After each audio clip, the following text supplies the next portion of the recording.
Assalamualaikum warahmatullahi wabarakatuh. Selamat datang kembali di channel kami yang sederhana ini. Apa kabar sahabat? Semoga kalian baik-baik saja dan tetap diberikan kesehatan oleh Allah Subhanahu wa Ta'ala. Amin ya Rabbal Alamin. Pada video kali ini kami akan membahas tentang 4 pemimpin Israel yang mati dalam keadaan tragis. Siapa saja mereka dan bagaimana kisah hidup dan kematian mereka? Simak video ini sampai habis dan jangan skip. Sahabat berbagi cerita yang dimuliakan Allah. Israel adalah negara yang selalu berada dalam konflik dengan Palestina dan negara-negara Arab lainnya.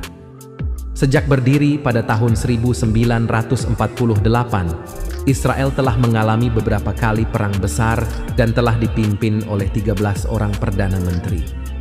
Namun dari sekian banyak pemimpin Israel, ada 4 orang yang mengalami akhir hidup yang sangat tragis. Siapa saja mereka dan apa yang menyebabkan mereka mengalami nasib buruk tersebut? Berikut adalah 4 pemimpin Israel yang mati secara tragis. Yitzhak Rabin adalah Perdana Menteri Israel yang meraih hadiah Nobel Perdamaian pada tahun 1994 atas peranannya dalam perjanjian Oslo antara Israel dan otoritas Palestina. Perjanjian ini bertujuan untuk menciptakan perdamaian dan solusi dua negara bagi konflik Israel-Palestina. Namun, tidak semua orang setuju dengan langkah Rabin ini. Beberapa kelompok ekstremis nasionalis Israel menganggap Rabin sebagai pengkhianat yang menyerahkan tanah Israel kepada musuh. Pada tanggal 4 November 1995, Rabin menghadiri sebuah unjuk rasa damai di Tel Aviv yang mendukung perjanjian Oslo. Ketika ia meninggalkan tempat acara, ia ditembak 3 kali dari jarak dekat oleh seorang pria bernama Yigal Amir, seorang mahasiswa hukum dan aktivis sayap kanan yang menentang perdamaian dengan Palestina. Rabin sempat dilarikan ke rumah sakit, namun nyawanya tidak tertolong. Ia meninggal dalam usia 73 tahun. Pembunuhan Rabin mengejutkan dunia dan mengguncang proses perdamaian di Timur Tengah.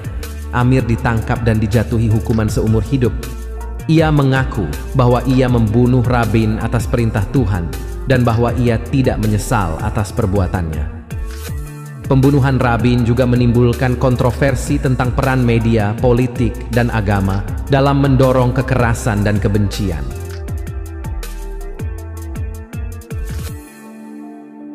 Menachem Begin adalah seorang politikus yang menjadi Perdana Menteri Israel dari tahun 1977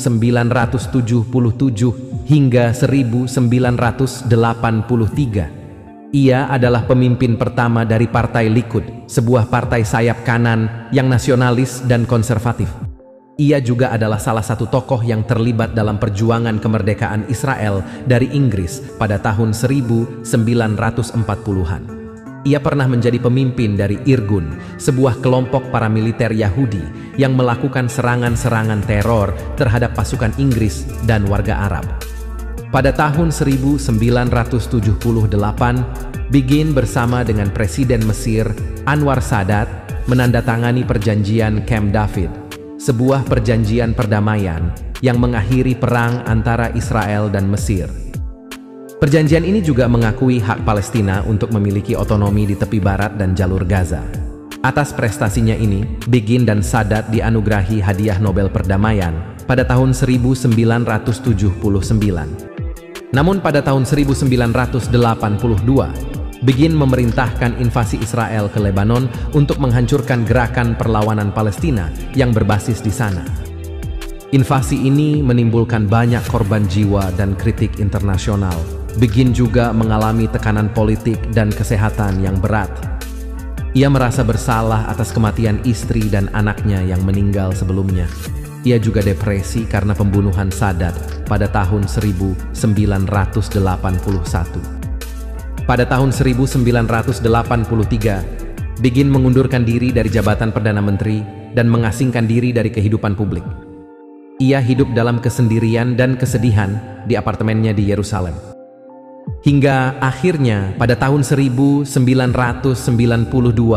ia ditemukan tewas di tempat tidurnya dalam usia 78 tahun.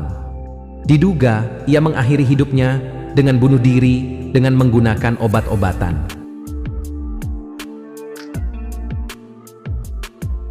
Rehavam Ze'evi adalah seorang jenderal dan politikus yang menjadi anggota kabinet sebagai Menteri Pariwisata. Ia lahir di Yerusalem pada tahun 1926 dan dikenal dengan nama panggilan Gandhi. Namun, jangan salah, ia bukanlah seorang penganut ajaran non-kekerasan seperti Mahatma Gandhi. Justru sebaliknya, ia adalah seorang nasionalis yang radikal dan rasis. Ia mendirikan sebuah partai politik yang bernama Moledet, yang berarti tanah air. Partai ini menyerukan pengusiran paksa seluruh penduduk Palestina dari wilayah Israel.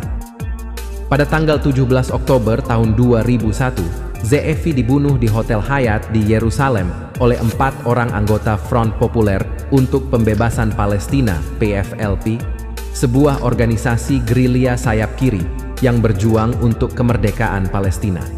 Pembunuhan ini dilakukan sebagai pembalasan atas pembunuhan Mustafa Zibri alias Abu Ali Mustafa, pemimpin PFLP, oleh pasukan Israel 2 bulan sebelumnya. Ze'evi ditembak di kepala dan lehernya ketika ia keluar dari kamarnya. Ia mati dalam usia 75 tahun. Pembunuhan Ze'evi menimbulkan kemarahan dan kesedihan di kalangan banyak orang Israel, terutama para pendukungnya. Namun, bagi banyak orang Palestina, pembunuhan ini adalah sebuah tindakan perlawanan dan pembelaan terhadap penindasan Israel. Ariel Sharon adalah seorang jenderal dan politikus yang menjabat sebagai Perdana Menteri Israel dari tahun 2001 hingga 2006. Ia dikenal sebagai sosok yang keras dan militan dalam menghadapi Palestina dan negara-negara Arab. Ia juga dianggap bertanggung jawab atas pembantaian lebih dari 3.000 orang Palestina di kamp pengungsi Sabra dan Shatila di Lebanon pada tahun 1982. Bagi rakyat Palestina, Sharon adalah jagal yang kejam dan bengis. Pada tahun 2006, Sharon menderita stroke yang parah dan masuk dalam koma yang tidak pernah terjaga selama 8 tahun. Ia dirawat di sebuah rumah sakit di Tel Aviv dengan menggunakan alat bantu pernapasan dan nutrisi. Selama koma, organ tubuhnya mengalami kerusakan dan pembusukan. Ia juga dikabarkan sering diganggu oleh mimpi buruk yang menakutkan. Pada tanggal 11 Januari 2014, Sharon menghembuskan napas terakhir dalam usia 85 tahun. Bagi banyak orang Israel, Sharon adalah seorang pahlawan dan pemimpin yang berani dan visioner. Namun bagi banyak orang Palestina, Sharon adalah seorang penjahat dan pembunuh yang mendapat kutukan sebelum ajal menjemput. Itulah 4 pemimpin Israel yang meninggal secara tragis. Dalam Islam, perbuatan zalim adalah meletakkan sesuatu atau perkara bukan pada tempatnya. Kata ini juga biasa digunakan untuk melambangkan sifat kejam, bengis, tidak berperi kemanusiaan. Kezaliman akan mengakibatkan berlakunya azab yang besar bagi pelakunya.